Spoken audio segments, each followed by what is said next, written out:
محترم ناظرین، السلام علیکم ورحمۃ اللہ وبرکاتہ۔ بسم اللہ الرحمن الرحیم۔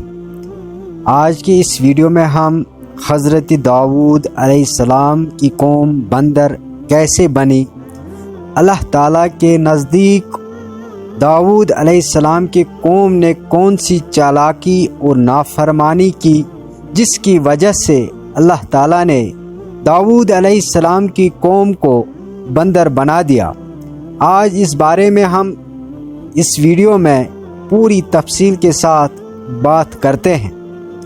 واقعہ سبق آموز ہے، اس لیے واقعے کو مکمل سنیے اور ساتھ ہی ہماری اس چینل کو بھی سبسکرائب کر لیجئے گا۔ حضرت داؤد علیہ السلام کی قوم کے بندر بننے کا واقعہ قرآن کریم میں ایک سبق آموز قصہ ہے جو قوم بنی اسرائیل کے نافرمانوں کے انجام کو بیان کرتا ہے۔ یہ واقعہ سورۃ البقرہ اور سورۃ الاعراف میں بیان کیا گیا ہے۔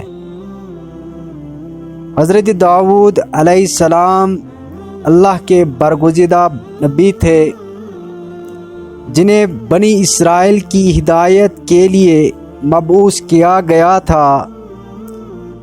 آپ کی قوم کو اللہ نے بے شمار نعمتوں سے نوازا تھا، لیکن وہ بار بار اللہ کی نافرمانی کرتی اور سیدھے راستے سے بھٹک جاتی تھی۔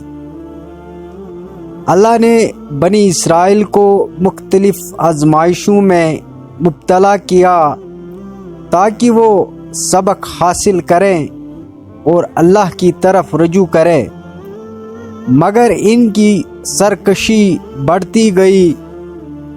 اللہ تعالیٰ نے بنی اسرائیل کو ایک خاص آزمائش میں ڈالا۔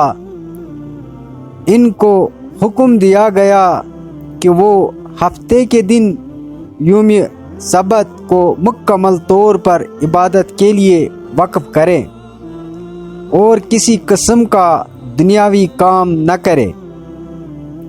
خاص طور پر شکار کرنے سے منع کیا گیا تھا۔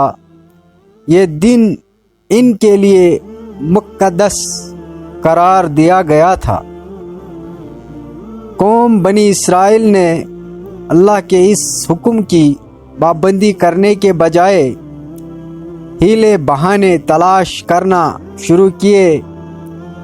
وہ ایک ساحلی علاقے میں رہتے تھے جہاں مچھلیوں کا شکار ان کی روزی کا بڑا ذریعہ تھا۔ اللہ کی آزمائش یہ تھی کہ ہفتے کے دن سمندر میں مچھلیاں بہت زیادہ تعداد میں آتی ہے اور دوسرے دنوں میں کم ہو جاتی ہے۔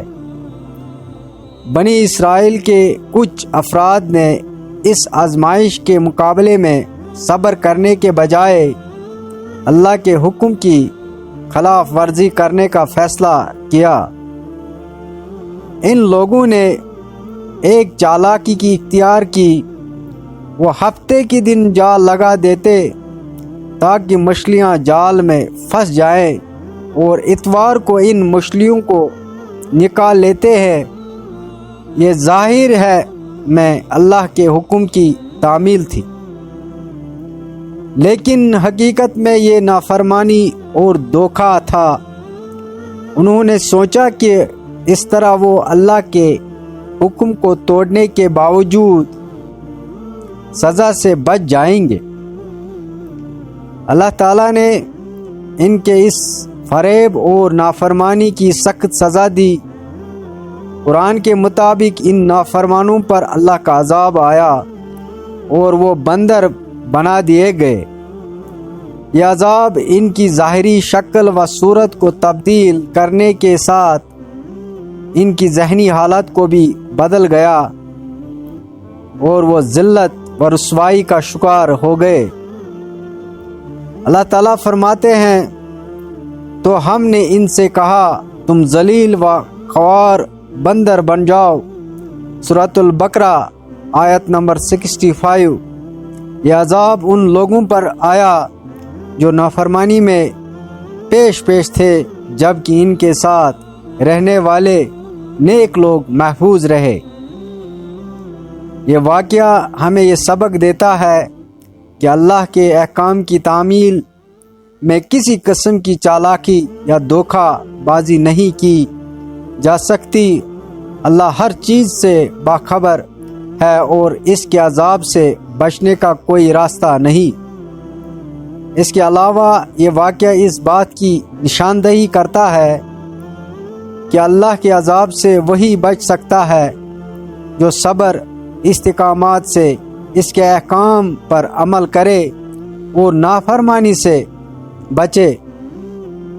بالآخر نتیجہ یہ نکلا کہ حضرت داؤد علیہ السلام کی قوم کے بندر بننے کا واقعہ تاریخ میں ایک عبرتناک مثال کے طور پر ہمیشہ یاد رکھا جائے گا۔